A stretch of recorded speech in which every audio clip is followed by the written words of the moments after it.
이제 오늘의 말씀을 위하여 다 같이 일어나셔서 함께 나눌 말씀 봉독하도록 하겠습니다.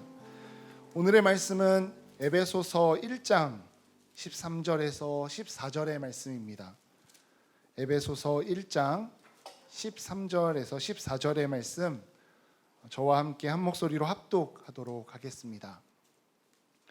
그 안에서 너희도 진리의 말씀 곧 너희의 구원의 복음을 들고 그 안에서 또한 믿어 약속의 성령으로 인치심을 받았으니 이는 우리 기업의 보증이 되사 그 얻으신 것을 속량하시고 그의 영광을 찬송하게 하려 하심이라. 아멘. 자리에 앉으시겠습니다. 오늘도 하나님을 기대하며 주님의 말씀 앞에 서는 시간 갖겠습니다.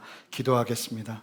하나님, 사람의 설득이 아니라, 사람의 이야기가 아니라, 사람의 논리가 아니라 성령께서 알게 하시고 깨닫게 해주시는 그 놀라운 역사하심을 오늘 예배 가운데도 우리 모두가 누리기를 원합니다. 성령이여 충만하게 역사하셔서 우리의 길이 되어주시고 우리를 말씀으로 가르쳐 주시옵소서. 감사드리며 예수 그리스도 이름으로 기도합니다. 아멘. 에베소서 1장 3절에서 시작한 지난 2주간의 말씀은 우리가 누리게 된 구원이 어떻게 계획되었고 어떻게 이루어졌는지에 관하여 아주 자세하게 가르쳐 주었습니다. 8가지 사실을 말했는데요, 다시 한번 좀 복습해 보겠습니다. 하나님은 우리에게 모든 신령한 복, 무한한 복을 이미 주셨습니다. 구원에 관련된 복이죠. 이 땅에서 우리가 살아가면서 누리는 희로애락에 관련된 그러한 복이 아니라 구원에 관련된 무한한 복을 주셨어요. 그리고 하나님은 우리를 창세전부터 무조건적으로 선택하셨어요. 우리가 뭘 잘해서 무언가를 선택받을 만한 일을 해서 선택하신 것이 아니라 그냥 선택하셨다는 거예요. 예, 맞죠? 예. 그분은 우리를 사랑으로 입양하시어 하나님의 상속자가 되게 하셨습니다. 하나님의 상속자가. 그분은 우리를 너그럽게 그저 우리가 한 것이 아무것도 없음에도 불구하고 아들을 주시면서 속량하셨어요. 우리의 죄의 문제를. 우리가 해결할 수 없는 그 죄를 대신 갚아주신 것이죠. 그분은 우리를 완전하게 용서하셨어요. 그분은 우리에게 은혜를 넘치도록 베푸셨고, 그 중에 하나가 무엇이냐면 그분의 지혜와 그분의 총명을 우리에게 부어주셔서 하나님의 비밀을 계시하셨고 우리로 하여금 알고 믿고 깨달아 구원받게 하셨어요. 그분은 우리에게 영원한 기업을 주셨어요. 영원한 기업은 영원한 생명, 예수님의 재림 이후에 세워질 새하늘과 새 땅에서 주님과 함께 누릴 바로 그것이 영원한 기업이에요. 이런 것까지 다 주셨다는 거예요. 모든 신령한 복이라는 표현이 참 맞는 놀라운 사실들이 이 말씀 속에서 계시되었습니다. 하나님께서 하나님의 백성들, 저와 여러분들을 위해서 하신 놀라운 일들입니다. 이 사실들 안에서 발견되는 진리가 있습니다. 다른 것이 아니라 이 모든 은혜가 앞으로 잘하면 주실 것이 아니라 이미 우리를 위해 하나님께서 다 주신 것이라는 사실입니다. 함께 로마서 5장 8절 말씀을 읽어보겠습니다. 함께 읽습니다. 시작. 우리가 아직 죄인 되었을 때 그리스도께서 우리를 위하여 죽으심으로 하나님께서 우리에 대한 자기의 사랑을 확증하셨느니라. 우리가 아직 죄인 되었을 때, 우리가 아무것도 할 수 없던 그때에 하나님께서 이미 자기의 사랑을 확증해 주셨다는 거예요. 하나님께서 시작하셨고 하나님께서 이루신 것이 구원이라는 거죠. 세상의 이치는 믿는 우리가 무언가를 열심히 하고 좋은 모습을 보여야 합당한 대가를 얻는데, 세상의 어느 종교에서도 찾을 수 없는 너무나도 놀라운 구원의 길이 하나님 안에서 열려 있다고 이야기하고 있는 것입니다. 성경은 말합니다. 하나님께서 크신 일을 이루셨고 우리로 하여금 하나님을 믿을 수 있도록 그것마저도 인격적으로 이끄셨어요. 내가 무엇을 해서 주님 앞에 설 수 있는 것이 아니라 다 이해할 수 없을 정도로 넘치는 하나님의 사랑이 나를 세워주셨다는 거예요. 그러니 우리가 하나님 앞에서 할 수 있는 가장 강력한 적극적인 일들이 무엇이겠습니까? 하나님을 위해서 은혜를 갚아내고 이런 수준이 아닌 거죠. 이건 아무 의미가 없어요. 사실은 의미가 있긴 있죠. 그럼에도 불구하고 이것이 우리에게 가장 적극적인 게 아니라 그냥 하나님 앞에 서면 아무것도 안 한 나에게 모든 것을 다 주시는 주님의 은혜 안에서 뭐 하는 거예요? 찬양이 터져나오기 시작하는 거예요. 막고 막아도 내 안에서 터져나오는 찬양을 주체할 수 없는 은혜가 우리 안에 시작되는 거예요. 놀라운 그 사랑을 언제고 어디서나 찬양하는 거예요.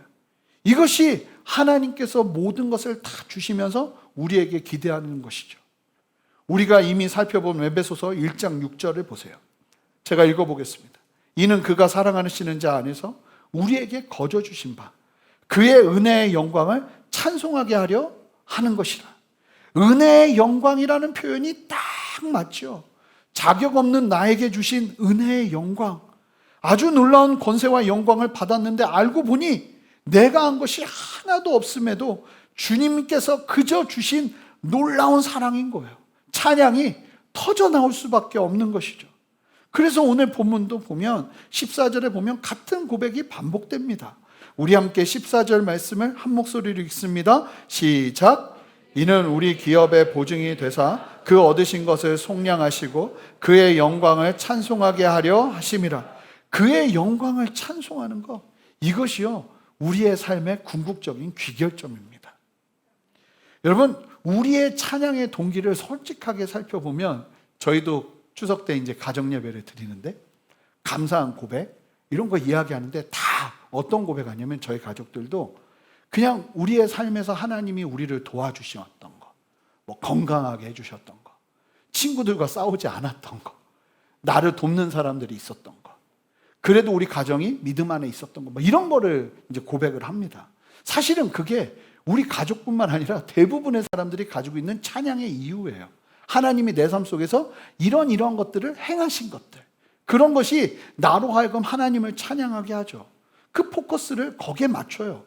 아마 우리 성도님들께서도 지금 산재에 있는 수많은 문제들 안에서 너무나도 고통받고 있기에 당연히 지금 당장 나에게 힘이 되어주시는 하나님의 능력 안에서 찬양이 일어나기를 바라실 거예요. 그리고 이건요 절대로 나쁜 게 아닙니다. 성경에서도 그런 모습을 참 많이 보여줘요. 그런데요, 거기에 초점을 맞추느라 우리가 만약에 하나님을 예배함에도 불구하고 하나님의 구원에 대한 은혜에 대한 감격과 감사와 찬양을 놓친다면 이건 심각하게 문제가 있는 거예요. 요한계시록을 보시면 최후의 세상의 마지막에 예수님께서 이 땅에 오셔서 모든 믿는 자들을 통해서 찬송을 받으시는 모습이 여러 군데서 묘사가 되는데 그 장면들마다 드러나는 특징 중에 하나가 뭐냐면 예수님께서 이 땅에서 나를 잘 되게 하시고 나를 건강하게 하시고 나를 취직하게 하시고 나를 좋은 사람하고 결혼하게 하시고 이런 것들이 이 땅에서 일어난 일들이 하나님 앞에 찬양의 고백으로 드려지는 내용이 어디에도 없어요. 그 대표적인 내용이 우리가 잘 아는 지난주에도 우리 적용 찬양 때 함께 했던 찬양인데요. 요한계시록 7장 9절에 10절.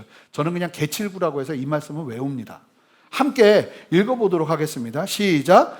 이후에 내가 보니 각 나라와 족속과 백성과 방언에서 아무도 능히 셀 수 없는 큰 무리가 나와 흰옷을 입고 손에 종려가지를 들고 보좌 앞과 어린 양 앞에 서서 큰 소리로 외쳐 이르되 구원하심이 보좌에 앉으신 우리 하나님과 어린 양에게 있도다.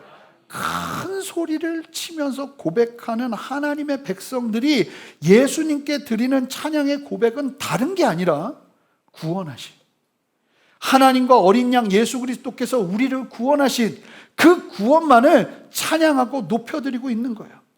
즉 이것만큼 우리에게 놀라운 은혜가 없고 이것만큼 감사할 이유들 중에 더 우선될 수 있는 것이 없는 거예요. 사실은 무엇이 감사입니까? 그러면 우리 안에 이 막아도 막히지 않고 그냥 막 넘치듯이 흘러나오는 게 뭐냐면 나를 구원하신 예수 그리스도의 그 구원의 은혜에 대한 감사와 찬양이어야 한다는 거예요. 교회는 끊임없이 모든 성도들이 다른 것이 아니라 이 구원의 은혜를 잊지 않도록, 그리고 그 은혜 안에서 찬양하는 삶을 포기하지 않도록 도전하고 격려하는 곳이 되어야 합니다. 이 구원의 은혜가 나의 삶을 이끄는 주축이 되도록 여러분들이 끊임없이 독려해야지 이 구원의 은혜는 희미해지고 세상에서 우리가 얻게 되고 누리게 되는 하나님의 젖과 꿀만이 우리의 자랑이 되어서는 안 된다는 거예요. 시편 51편 10절에서 12절 다윗이 밧세바, 우리아의 아내 밧세바를 범한 것이 만천하에 알려지면서 자기의 충신 우리아를 그 아내를 뺏고자 죽였다는 사실까지도 알려지면서 그의 권위가 완전히 실추된 그때 하나님 앞에 다윗이 고백하는 내용이 있어요. 우리 함께 한 목소리로 읽어보도록 하겠습니다. 여러분들께서 읽어주시면 좋겠어요. 읽겠습니다. 시작.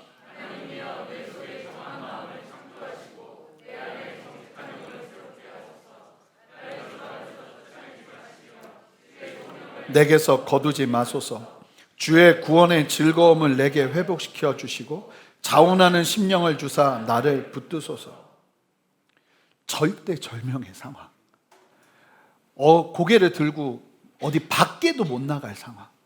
내 모든 수치가 사람들 앞에 만천하에 공개돼서 정말 고개를 들고 신하들을 바라볼 수조차도 없는 상황. 그 상황에서 다윗이 하나님 앞에 처절하게 간구한 내용이 오늘 우리가 지금 읽은 이 시편 51편 말씀이에요. 그런데 그때 다윗이 무엇을 달라고 하고 있습니까? 보통은 자신의 안위에 관한 도우심을 구하기 마련인데 하나님의 사람 다윗이요 그것을 구하지 않습니다. 내 속에 깨끗한 정한 마음은 깨끗한 마음이에요. 깨끗한 마음을 창조해 달래요. 무슨 얘기예요?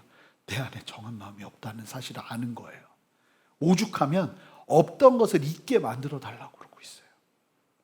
지금 자신의 마음에 깨끗한 정한 마음이 없기에 창조해 달라고. 그러면서 정직한 영을 새롭게 해달라고. 주님 앞에서 쫓아내지 마시고 주의 성령을 내 안에 거두어 주지 말아달라고. 그러면서 간절히 구하는 게 무엇입니까? 주의 구원의 즐거움을 내게 회복시켜 달라고. 여러분, 이 절대절명의 상황에서 그가 간절히 회복하고자 하는 것은 외부적인 도움에 관한 게 아니에요. 하나님, 사람들이 이 나의 처절한 죄의 수치를 잊게 해주세요. 내 왕권이 실추되지 않도록 하나님 나를 도와주세요. 이런 간구를 하고 있는 것이 아니라 다 외부적인 도움에 관한 간구는 하나도 없어요. 다 뭘 구하고 있어요? 그 절대절명의 상황에서 내 내부적인 도움, 내부적으로 회복돼야 될 영역들만 집중하여서 하나님 앞에 간구하고 있어요. 오히려 영적인 회복들에 관해서 이야기하고 있죠. 구원의 즐거움을 다시 붙잡기를 원한다고 이야기하고 있어요. 사실은 이 말씀이 더 놀라운 게 뭔지 아십니까? 많은 사람들이 12절까지만 기억해요.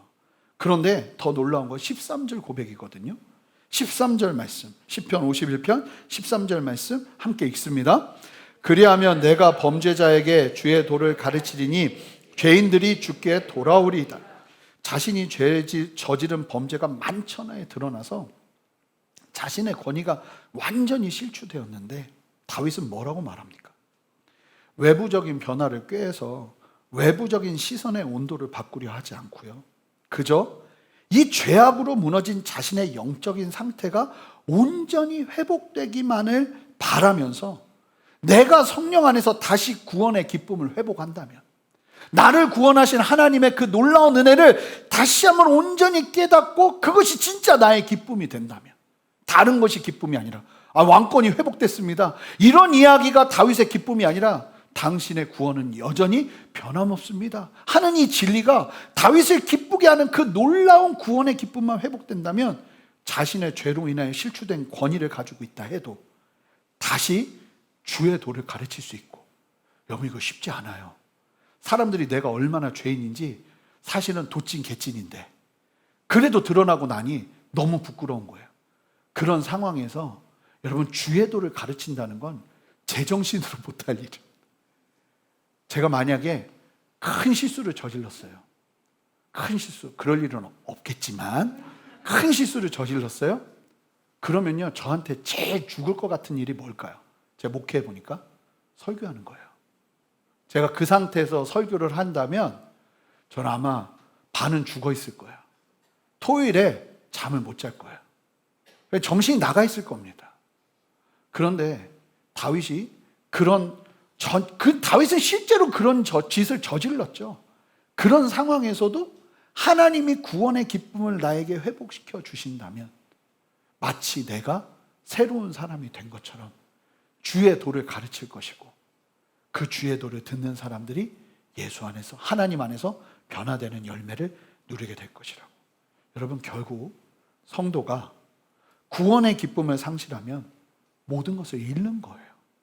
반대로 절대절명의 상황에서 구원의 기쁨을 회복한다면 다시 모든 것을 회복할 수 있는 겁니다. 할렐루야. 이게 하나님께서 우리에게 주시는 믿음의 시선이에요. 다윗이 붙잡고 바울이 붙잡은, 하나님의 사람들이 붙잡은 이 신앙의 중심이 저와 여러분 모두에게 살아있으시기를 주님의 이름으로 축복합니다. 그런데 말이 그렇지, 알죠, 알아요. 잘 기억이 나지 않고 노력한다 해도 잘 되지 않는 게 문제지, 알아요. 은혜에 대한 간격 아닙니까? 내가 잊지 말아야지 한다고 해서 기억되는 게 사실은 아니에요. 산더미 같은 문제가 있는데 내가 예배하러 와서 주문을 외우듯이 나는 그러면 안 돼, 나는 그러면 안 돼, 그러면서 감사해야지, 감사해야지, 십자가만 생각해야지, 이러면 이 정신병자죠. 그 이야기, 그것을 하라는 이야기가 아니에요.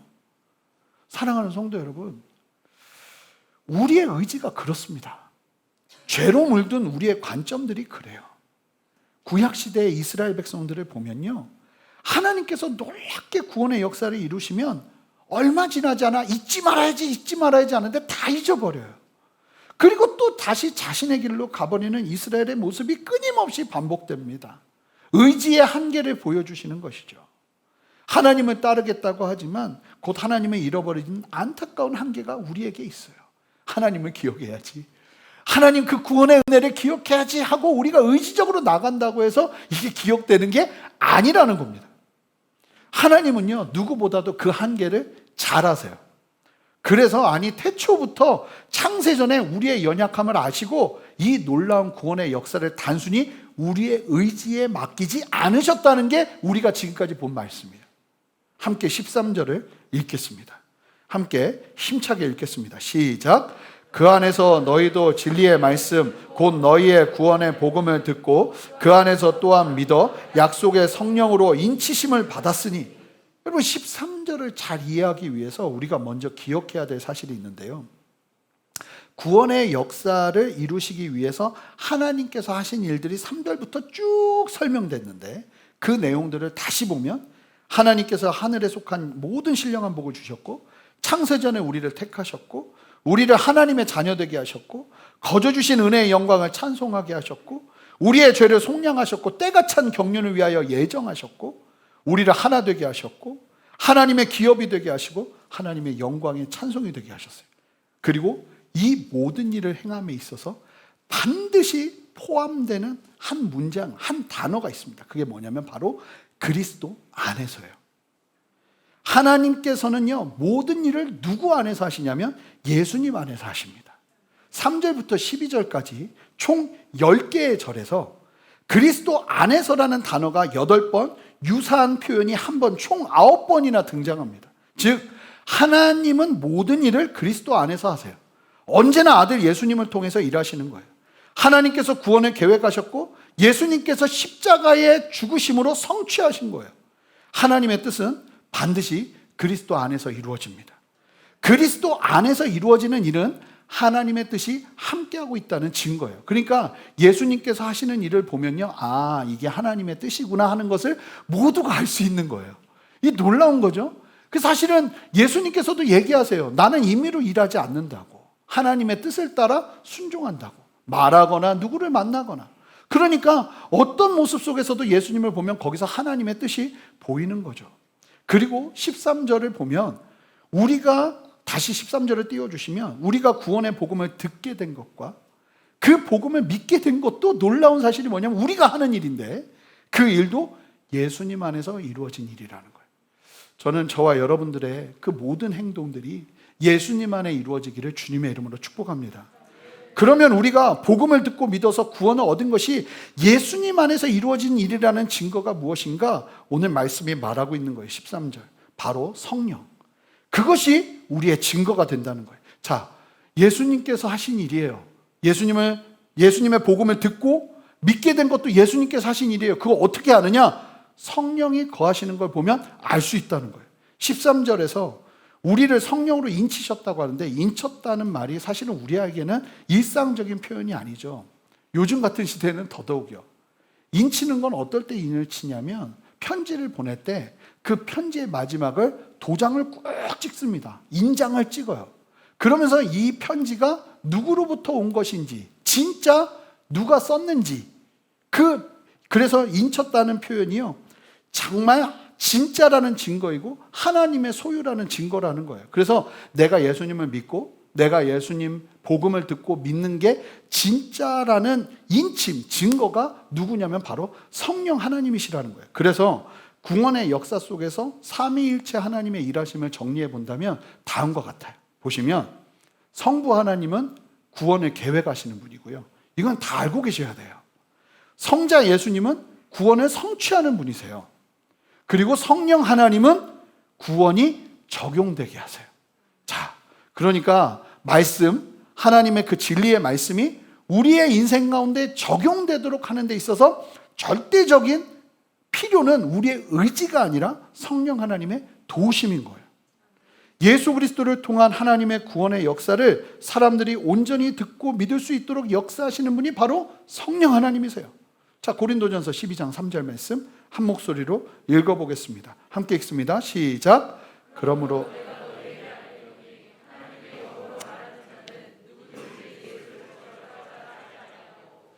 성령으로 아니하고는 누구든지 예수를 주시라 할 수 없느니라.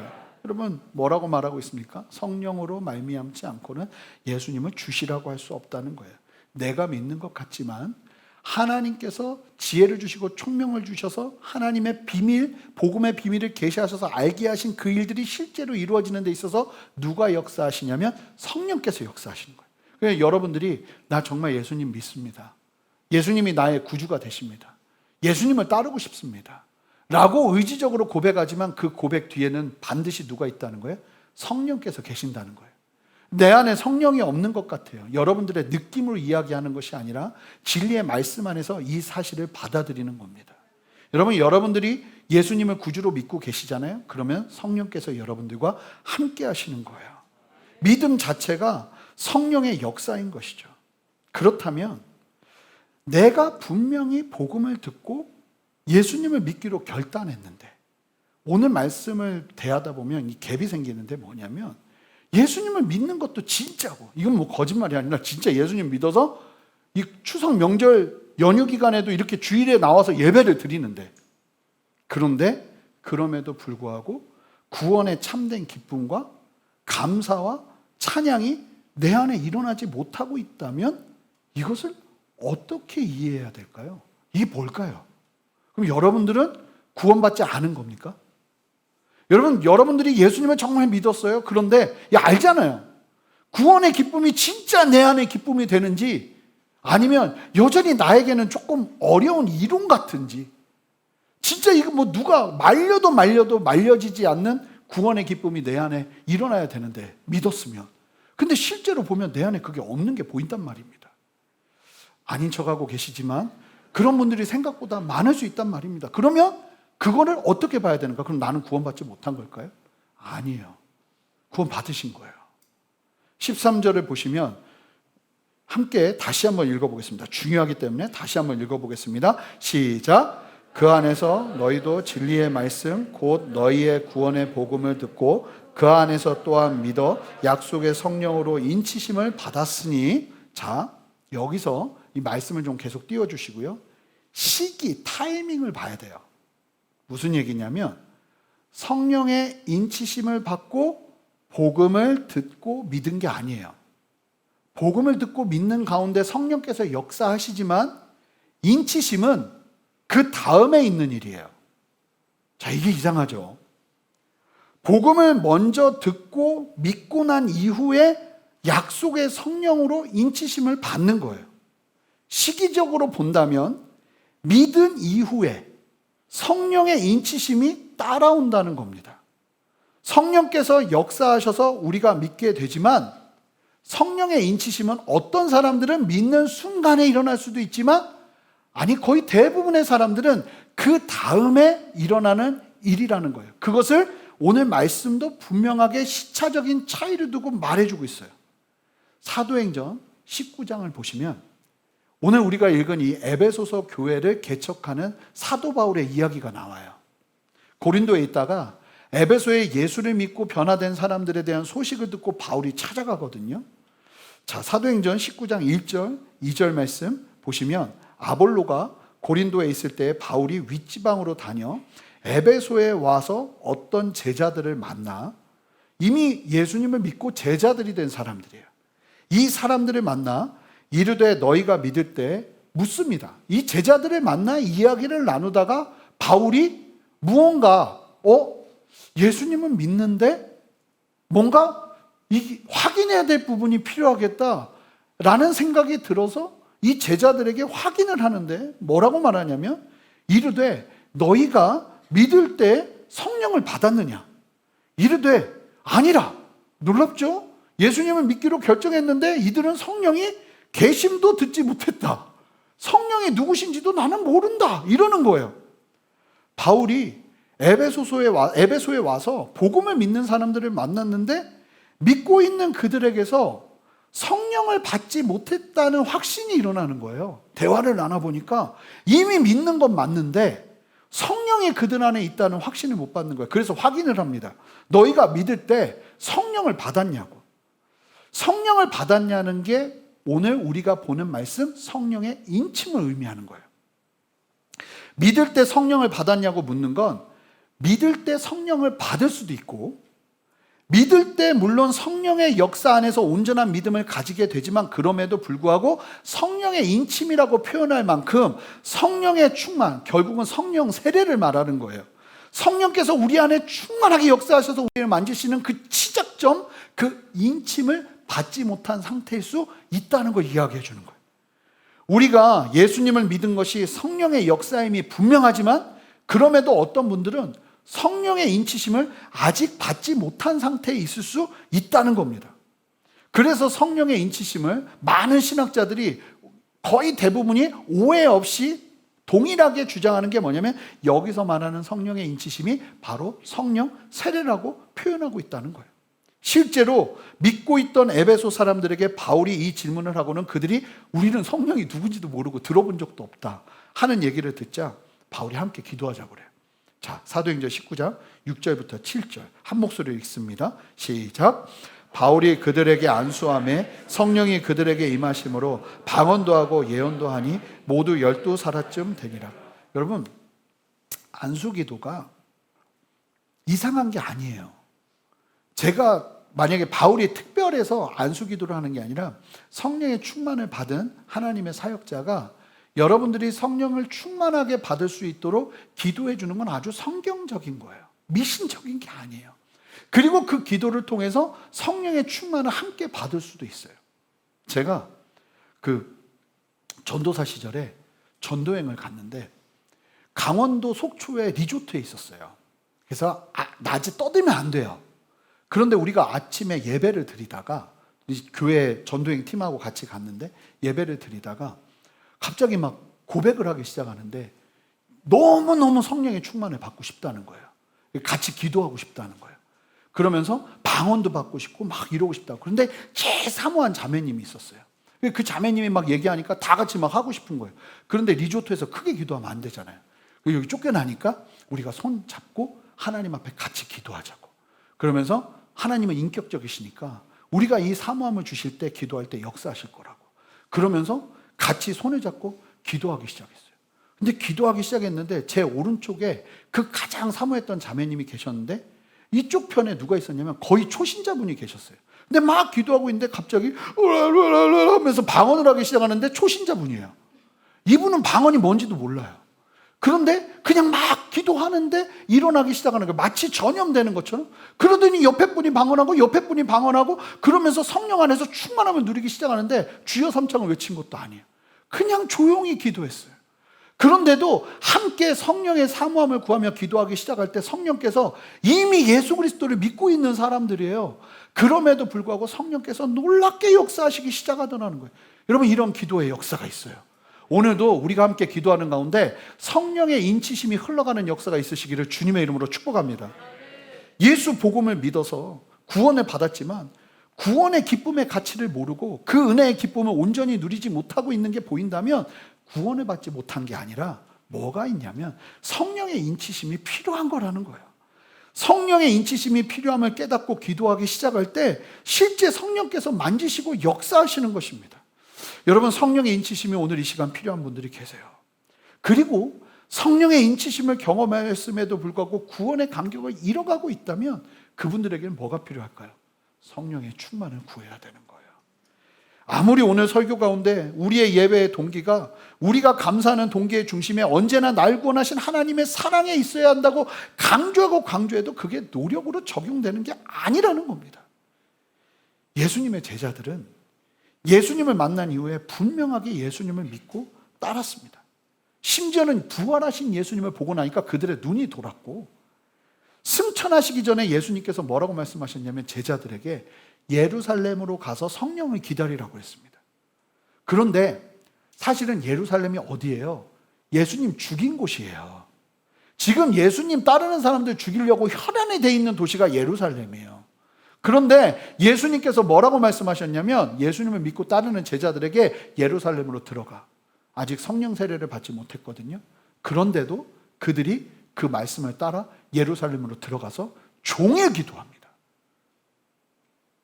근데 놀라운 사실은 그들이 정작 성령 세례, 성령의 인치심을 오순절 마가의 다락방에서 경험하기 시작하자 예수님을 믿되 그 전과는 다른 너무나 분명한 차이, 그냥 주체할 수 없는 간격이 함께 시작됐고 전하지 않고는 견딜 수 없는 복음의 열정이 그들 안에 일어나기 시작했어요. 그때서부터 비로소 말할 수 없는 기쁨과 영광의 충만함이 그들의 중심 가운데 함께하기 시작한 거예요.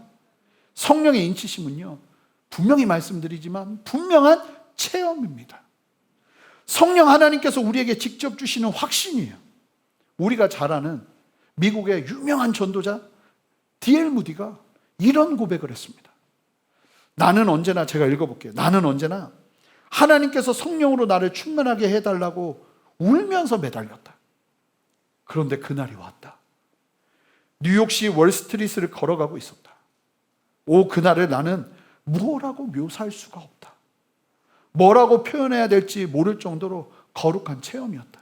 그냥 걸어가다가, 길거리를 걸어가다가 성령의 인치심이 임한 거예요. 나는 하나님께서 내게 자신을 보여주셨다고 하는 말밖에 할 수가 없었다. 나는 하나님의 사랑의 체험을 어찌나 강하게 하였는지 하나님의 손을 멈춰달라고 간구해야 될 정도였다.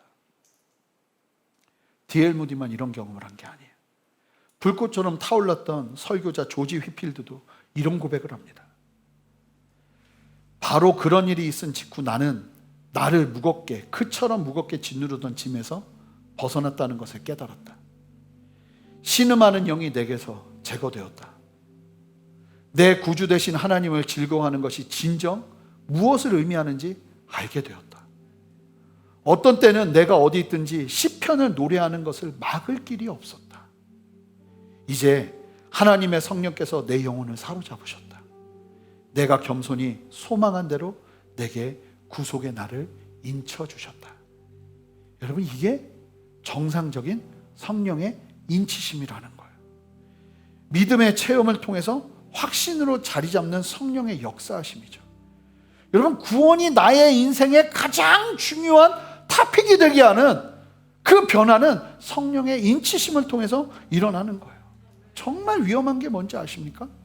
나름대로 신앙적인 체험까지도 하고 참된 성령의 인치심에 그 체험까지 하고 구원을 받았다고 사는데 정작 내 인생에 참된 인치심의 열매가 없는 거예요. 성령의 인치심, 구원의 기쁨도 아무리 생각할래 해도 막 일어나지도 않고, 감사도 어거지로 따라가는 수준이고, 성령의 은사까지도 많아 보이는데 차마 그 상황에서도 가장 근본적인 구원의 기쁨과 감격, 감사, 복음은 사라지고 온통 성령의 은사가 가득함에도 불구하고 세상의 어떠함과 세상의 복과 세상의 잘됨만이 그 가장 중심에 자리 잡아 있는 안타까운 모습을 보여준다면 이게 얼마나 위험한 일인지. 교회가 이런 모습이 되면 안 되는 거예요. 교회는요, 주구장창 복음을 전하는 곳이 되어야 하고, 복음의 영광을 찬양하는 곳이 되어야 하고, 거기에 아멘하고 화답하면서 성도들이 두 손을 드는 곳이 되어야 해요.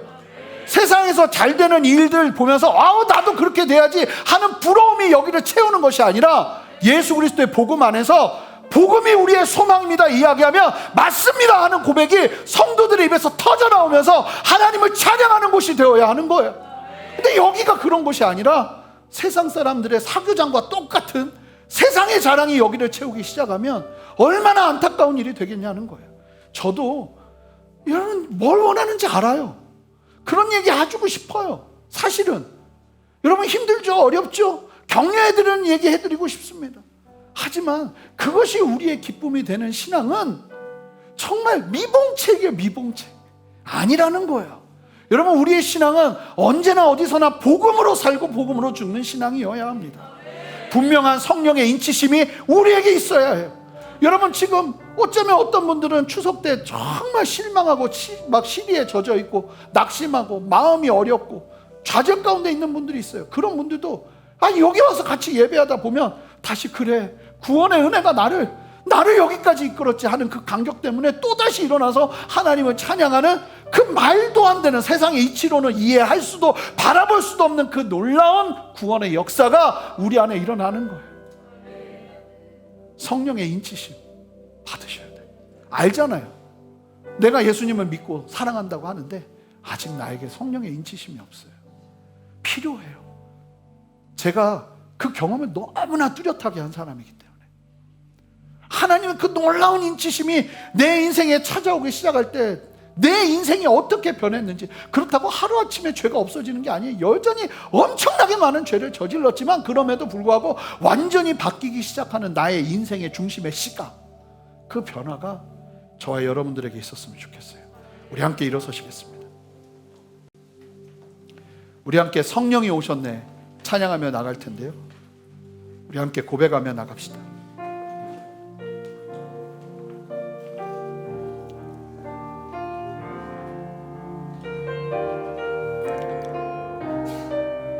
우리 함께 사모하며 고백합시다. 허무한 시절 지날 때, 허무한 시절 지날 때, 깊은 한숨 내쉴 때, 그런 풍경 보시며 간직하는 분이 있네. 고와 같이 너희를 버려두지 않으리. 내가 너희와 영원히 함께하리라. 다시 한번 고백합니다. 허무한 시절 지날 때, 깊은 한숨 내쉴 때, 여러분, 그것이 여러분의 모습이 아니라 성령의 인치심 가운데 다시 한번 새로워지기를 소망하며 나갑시다. 고와 같이 너희를 버려두지 않으리. 내가 너희와 영원히 함께하리라. 우리 함께 고백합시다. 성령이 오셨네.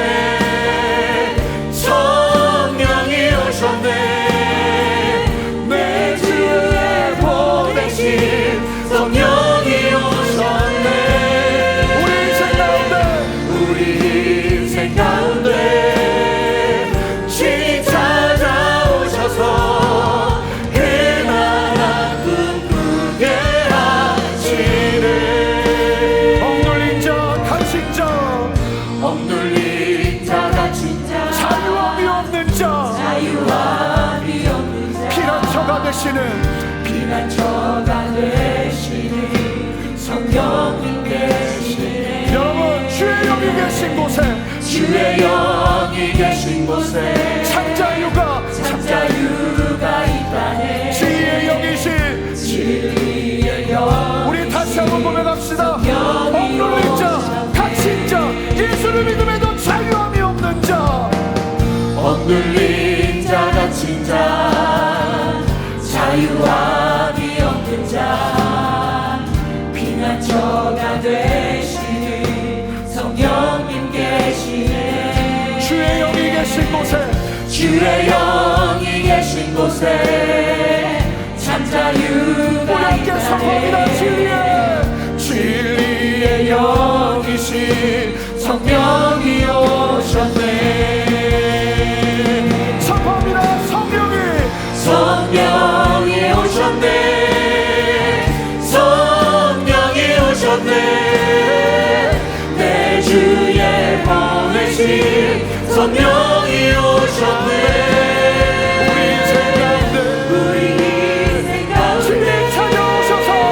친히 찾아오셔서 그 나라 꿈꾸게 하시네. 성령이 오셨네. 성령이 오셨네. 내 주에 보내신 성령이 오셨네. 우리 인생 가운데 친히 찾아오셔서 그 나라 꿈꾸게 하시네.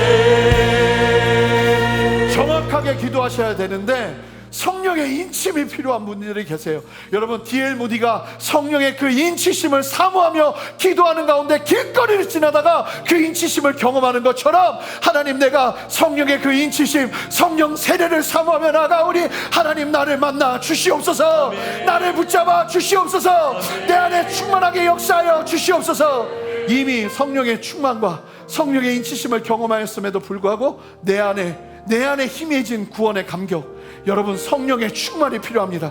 그런 분들은 함께 두 손을 들고 하나님, 다시 한번 성령의 충만 안에서 이 참된 기쁨, 구원의 기쁨을 회복하기를 원하고, 내면의 기쁨을 회복하기를 원하고, 영의 기쁨을 회복하기를 원하오니 주여 함께하여 주시옵소서. 함께 두 손을 들고 주님의 이름 한번 크게 부르며 기도합니다. 주여, 주님, 우리 안에 역사하시는 주님을 찬양합니다. 성령이여 충만하게 역사하여 주시옵소서. 아버지, 이 시간 주님 찾아오셔서 아버지 하나님의 말씀으로 성령이 오셨네. 내 주에 보내신 성령이 오셨네. 우리 인생 가운데 친히 찾아오셔서 그 나라 꿈꾸게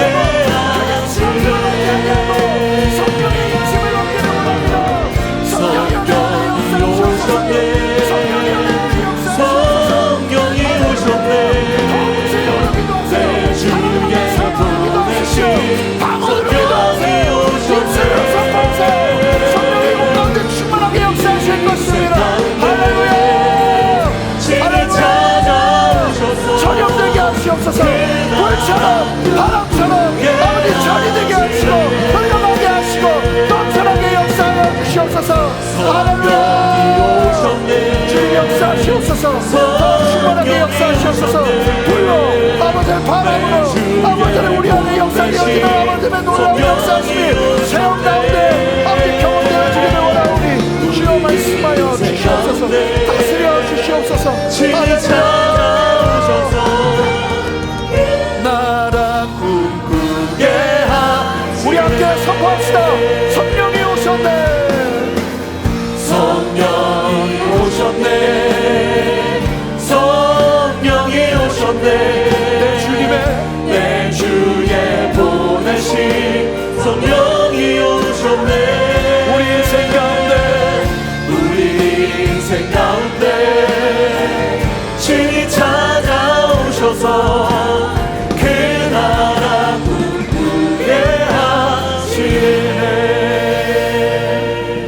성령 하나님, 우리 안에 충만하게 역사하셔서 예수 그리스도를 믿고 따르지만 아직도 성령의 인치심, 성령의 그 충만의 시작, 성령 세례를 경험하기를 소망하고 그것이 필요한 성도님들에게 이 시간 친히 찾아가셔서 성령의 충만이 시작되게 하시고 성령 안에서 나의 힘이 아닌 성령께서 주시는 능력과 감동을 따라 내 삶이 변화되는 역사, 내 삶이 주님을 닮아가는 역사, 세상의 다른 기쁨이 아닌 구원의 기쁨이 나의 중심에 자리 잡는 역사를 보게 하시기를 원하오니 주여 함께하여 주시옵소서.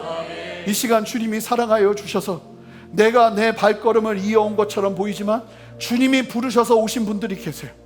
하나님께서 이 시간 성령께서 충만하게 역사하실 줄 믿사오니 하나님 그분들의 마음을 열어주시고 하나님 그 중심에 예수 그리스도를 나의 구주로 온전히 붙잡으며 살아갈 수 있는 참된 은혜 허락하여 주시옵소서. 이 세상에 썩어진 허탄한 것에 마음 두지 아니하게 하시고 인생의 방향성과 중심이 정확하게 예수 복음 안에 있게 하여 주셔서 영원한 기업을 소유하며 이 땅 살아낼 수 있도록 세상의 모든 것을 가졌으나 영원한 기업을 놓치고 영원한 생명을 놓치고 살아가는 안타까움에서 벗어나 예수 그리스도의 복음 안에 단단히 서는 참된 은혜를 허락하여 주시기를 원하오니 주여 함께하여 주시옵소서. 내가 나사렛 예수 그리스도 이름으로 명하는 것은 하나님의 복음보다 높아진 모든 것들아 예수 이름으로 명하노니 다 낮아질지어다. 하나님 함께하여 주시옵소서. 감사드리며 예수 그리스도 이름으로 기도합니다. 아멘. 우리 주님께 영광의 박수 올려드리겠습니다. 할렐루야. 우리 함께 봉헌하며 찬양합니다. 믿음하여 그 위에 서리라. 그 위에 서리라. 하나님의 나라는 하나님의 나라 무너지지 않으리. 무너지지 않으리. 믿음 다하여 믿음 다하여 그 나라 세워가리라. 그 나라 세워가리라. 주님 곧 오실 때까지. 사랑의 주님 감사합니다. 오늘도 저희를 불러주시고 예수 그리스도의 핏값으로 속량하셔서 우리로 하여금 거저 주님을 바라보며 이곳에서 전심으로 예배하게 하시니 감사합니다. 우리 성도님들의 삶을 주님 돌보아 주셔서 정말 하루가 정말 1년이 너무나 빠르게 흘러가는 이 시간의 빠름 속에서도 하나님을 향한 감사와 하나님의 손길을 놓치지 않고 경험하며 누리며 나아가는 우리 성도님들의 삶이 되도록 주님 역사하시고 함께하여 주시옵소서.